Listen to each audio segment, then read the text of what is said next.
Hi friends, I am M. Nandini Sri, 3rd BCom CS, KCS Kasinadar College of Arts and Science. நம்ம இப்போ என்ன பார்க்க போகிறோன்னா levy and collections of CGST and IGST. CGST அப்படின்னா அதை இன்ட்ராஸ்டேட் சப்ளைன்னு சொல்லுவாங்க. இன்ட்ராஸ்டேட் சப்ளைனா என்னென்னா நம்ம ஸ்டேட்லேருந்து வேற ஒரு ஸ்டேட்க்கு நம்ம பண்ணுற சப்ளை தான் இன்ட்ராஸ்டேட் சப்ளை. ஐஜிஎஸ்டியை இன்டர் ஸ்டேட் சப்ளைன்னு சொல்லுவாங்க. நம்ம ஸ்டேட்ஸ்குள்ளேயே நம்ம பண்ணிக்கிற சப்ளை தான் inter state supply.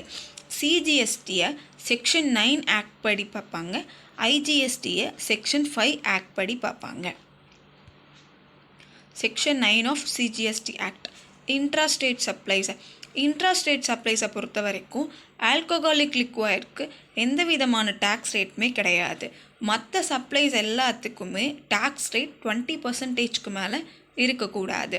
Petrol and it's by products இப்போ வரைக்கும் கவர்மெண்ட் பெட்ரோல் அண்ட் பை ப்ராடக்ட்ஸ்க்கு எந்த விதமான டேக்ஸுமே அவங்க ஃபிக்ஸ் பண்ணலை.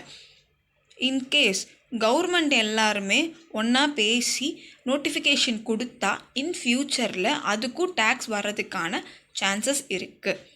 Specify categories of goods and service notify by the government. எப்போலாம் நம்ம ரிவர்ஸ் சார்ஜஸ் பே பண்ணுவோம் அப்படின்றத பற்றி இதில் தெரிஞ்சுக்கலாம். ரிவர்ஸ் சார்ஜ் பேசிஸ்னால் என்னென்னா ஃபஸ்ட்டு அதை தெரிஞ்சுக்கலாம். அன்ரெஜிஸ்டர்ட் பர்சன், ரெஜிஸ்டர்ட் பர்சன்னு இருப்பாங்க. அன்ரெஜிஸ்டர்ட் பர்சன் கிட்ட இருந்து ரெஜிஸ்டர்ட் பர்சன் ப்ராடக்ட்ஸ் வாங்கினா அப்போது ரெஜிஸ்டர் பர்சன் தான் டேக்ஸ் கவர்மெண்ட்டுக்கு பே பண்ணணும். அந்த நேரம் பையராக இருக்கிறது ரெஜிஸ்டர் பர்சன் தான். ஸோ ரெஜிஸ்டர் பர்சன் தான் லயபிள், கவர்மெண்ட்டுக்கு டேக்ஸ் பே பண்ணுறதில்ல. அன்ரெஜிஸ்டர்ட் பர்சன் கவர்மெண்ட்டுக்கு டேக்ஸ் பே பண்ண வேண்டாம், ஏன்னா அவர் இன்னும் ரெஜிஸ்டர் பண்ணலை அப்படின்றதுனால அந்த பொருளை வாங்கின ரெஜிஸ்டர்ட் பர்சன் தான் கவர்மெண்ட்டுக்கு டேக்ஸ் பே பண்ணணும். Next, levy and collections of GST under IGST. நான் ஆல்ரெடி சொன்னது தான். சிஜிஎஸ்டிக்கு செக்ஷன் 9, ஐஜிஎஸ்டிக்கு செக்ஷன் 5. இந்த ஐஜிஎஸ்டியும் சிஜிஎஸ்டியும் ரெண்டு டேக்ஸும் சேர்ந்தா அதை இன்டெகிரேட்டட் டேக்ஸ்னு சொல்லுவாங்க. இந்த இன்டெகிரேட்டட் டேக்ஸ் எல்லாமே சப்ளை ஆகிறது எல்லாமே நம்ம இந்தியாவுக்குள்ளே தான். Next, maximum rate under section 5(1) 40%. நான் ஆல்ரெடி சொன்னேன், ஐஜிஎஸ்டிக்கு டேக்ஸ் பர்சன்டேஜ் 20% மட்டும்தான். ஆனால் இதில் 14 கொடுத்துருக்காங்க. இதுக்கு எக்ஸ்ப்ளனேஷன் என்னென்னா 20% ஆஃப் சிஜிஎஸ்டியும் அண்ட் 20% ஆஃப் ஐஜிஎஸ்டியும் ரெண்டும் சேர்ந்து தான் இதை 40%ன்னு சொல்லுவாங்க. Next, GST composition levy and GST.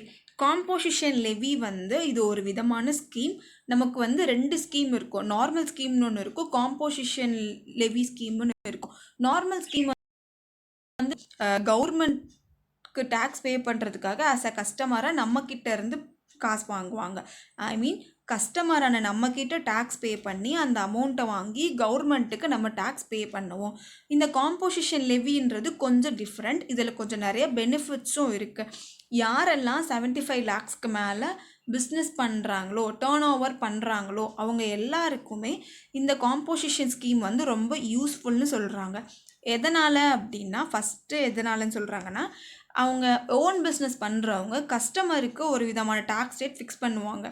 For example 18%, 5%, 12%, ஏதோ ஒரு பர்சன்டேஜ் ஃபிக்ஸ் பண்ணுவாங்க. ஆனால் அவங்க கவர்மெண்ட்டுக்கு டேக்ஸ், அதாவது பிஸ்னஸ் பண்ணுறாங்கல்ல, அவங்க கவர்மெண்ட்டுக்கு எப்படி டேக்ஸ் பே பண்ணுவாங்கன்னா, அவங்களோட day to day turn over, டெய்லியும் அவங்க எவ்வளோ டேர்ன் ஓவர் பண்ணுறாங்களோ அந்த அமௌண்ட்டை தான் கவர்மெண்ட்டுக்கு டேக்ஸாக பே பண்ணுவாங்க. அப்போ கஸ்டமர்கிட்ட அவங்க கொடுத்துருக்க அந்த டேக்ஸ் பர்சன்டேஜ் எல்லாமே அவங்களுக்கு ப்ராஃபிட். இது ஒன்று, இது ஃபஸ்ட்டு ப்ராஃபிட். ரெண்டாவது பெனிஃபிட் என்ன அப்படின்னா, அவங்க மந்த்லி ரிட்டர்ன்ஸ் ஃபைல் பண்ண வேண்டாம். மந்த்லி ரிட்டர்ன்ஸ் ஃபைல் பண்ண வேண்டாம். 4 monthsக்கு ஒன்ஸ், அதாவது எவ்ரி குவார்ட்டர்ஸ்னு சொல்கிறேன், அந்த 4 monthsக்கு ஒன்ஸ் மட்டும் அவங்க ரிட்டர்ன்ஸ் ஃபைல் பண்ணால் போதும். இதுதான் composition levy schemes. Input tax கிரெடிட்னா என்னென்னா, இப்போது ஒரு ப்ராடக்ட் ப்ரொடியூஸ் பண்ணி அந்த ப்ராடக்ட்டுக்குன்னு ஒரு அமௌண்ட் நம்ம ஃபிக்ஸ் பண்ணியிருப்போம்ல, அந்த ப்ராடக்ட்டுக்கு கவர்மெண்ட் கவர்மெண்ட் எந்த அமௌண்ட் ஆஃப் ஜிஎஸ்டி வந்து கொடுத்துருக்காங்களோ அதையும் சேர்த்து கஸ்டமர்கிட்டே நம்ம சேல் பண்ணணும்.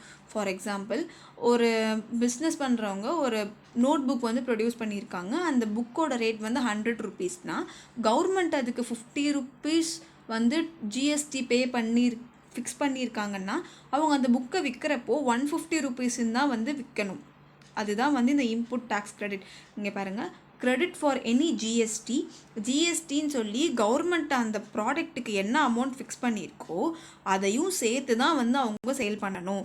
இதை தெளிவாக அந்த டயக்ராமில் பார்க்கலாம்.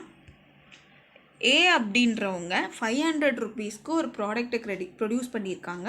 கவர்மெண்ட் அதுக்கு ஜிஎஸ்டியை 90 ருபீஸ் கொடுத்துருக்காங்க. ஸோ அதை சப்ளை பண்ணுறப்போ அவங்க 590 ருபீஸாக தான் சப்ளை பண்ணுறாங்க. நெக்ஸ்ட் ஒன், பி அப்படின்றவங்க 3800 ருபீஸ்க்கு ப்ரொடியூஸ் பண்ணியிருக்காங்க. ஜிஎஸ்டியாக 190 ருபீஸ் கவர்மெண்ட் ஃபிக்ஸ் பண்ணியிருக்காங்க. ஸோ ரெண்டையும் சேர்த்து அவங்க 3990க்கு தான் சப்ளை பண்ணுறாங்க.